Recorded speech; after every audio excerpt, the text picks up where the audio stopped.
Alright, hello everybody. We're going to start on our third video using the Oil Pastels by Prima. And we're going to be using this Canson watercolor paper, which is great because it tears out of the ring. And we're going to use this Prima stamp. I love the Prima stamps because they're really big. You can see here, I'm going to hold it up next to my hand. It's rather large.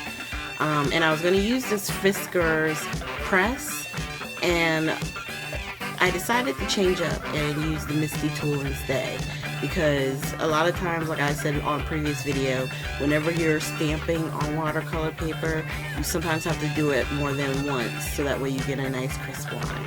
So we're just going to real quickly here ink up our lady, press down, and then we're going to ink her up again.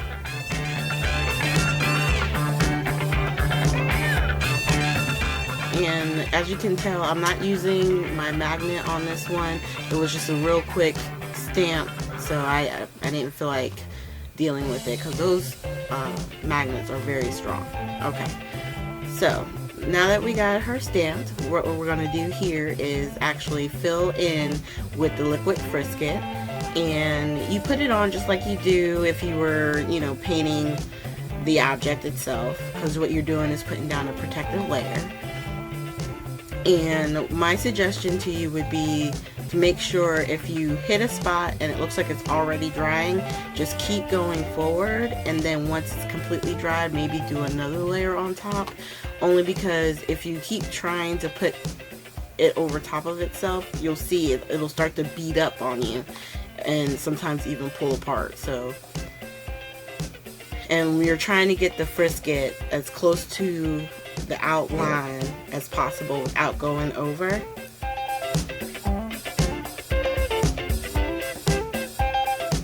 Because wherever that Frisket goes, the liquid or what we're going to do to the background will not show up, because the Frisket will be protecting it. And even right there, I was trying to move it and part of it started coming up, so I just tore it off and then laid down some more Frisket. And then it's going to dry on the side. And what we're going to do is, on top of this homemade palette I created, I'm laying down the colors of the rainbow basically with the Prima pastels. And then I just sprayed it with my Tim Holtz water spray. And I'm just pressing down in the different colors and different spots, just trying to get an even layer put on initially. And then I'm going to heat it with my heat gun, so that way it'll dry enough that I can put it back into some of the color here on my palette to get more, like a deeper color, or different spots on the background. Make it more colorful, because you'll have highs and lows, and it'll make it more interesting. So here it is dried with the Frisket off, and you can see there were some spots there on the dress where I had it too thin. So in my coloring part, I'm using, for the skin tone and the hair, the Zig Color Real Brush pens. And what I'm doing is I put down the flesh tone, and then a darker color for my shadow, and then I use the flesh tone brush to feather it out to blend it. And then you're going to see a close-up there. And then we're doing the same thing for the arm, chest and neck, and face area. And since those are smaller sections, I went ahead and did all the coloring for that at one time. Same thing with the darker color. Blend it out. And you don't ruin your pens with this. Once you're done doing your blending, all you have to do is wipe it with a towel, a paper towel or something, just to get the little color off the tip, and you'll be fine.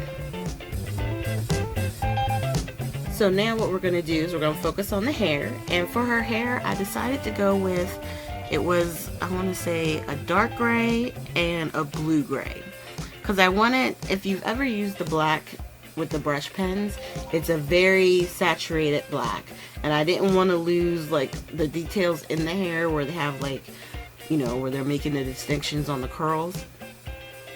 So I figured the dark gray with the blue, with a hint of blue gray, would be, you know, a nice pairing up. So I'm laying down the blue gray right here. And then this one is the darker gray. And what I was thinking was where more of a highlight would be where the blue gray would go. And I'm using the water brush pen to spread it around. And I by accident put a little bit on her headdress, but I'm gonna be covering that up later, so we'll get to that part. And all I'm doing is just kind of spreading out the color that I put down, and then I'm adding a little bit more of the dark gray in the shadow area and then blending it out. And our hair is done. So now we're going to zoom out, because what I decided to do to cover those imperfections was to do some paper piercing. And a good tip for paper piercing is to make sure that you go over all your edges with the black marker. And I'm using the Distress marker, the Black Soot, I believe it is.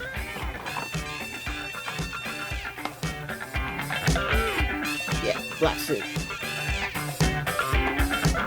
And then you just put glue down, and it gives it dimension, and it actually looks like it's a part of the original stamp, the pieces that you're putting in. I'm using the Tombow glue pen there, and the smaller spots down, you know, for the shoes. And then as we go up, I'm gonna go and switch to my Scotch quick dry glue for the dress and her headpiece. I definitely suggest, you know, doing the paper piercing, because it's fun and it takes the stress off of coloring and having to worry about, you know, shadows. And, you know, my good artists, you don't have to worry about that, because you're using the same stamp and you're just cutting out the pieces, you know, with pattern paper, and it can totally change the look. It's really fun. I do it a lot with my Stampin' Bellas, and of course these stamps like from Prima.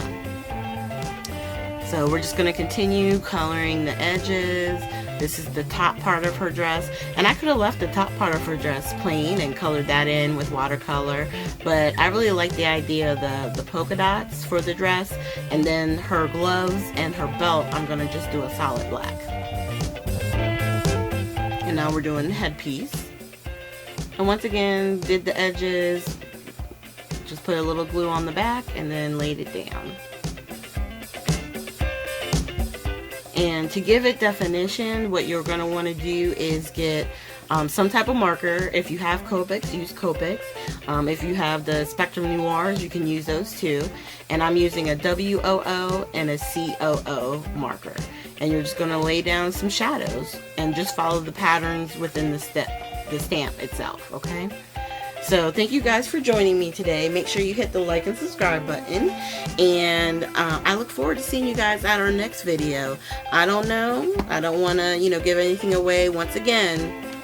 But we could be using the Primas. Alright, you guys. You have a good one. Bye.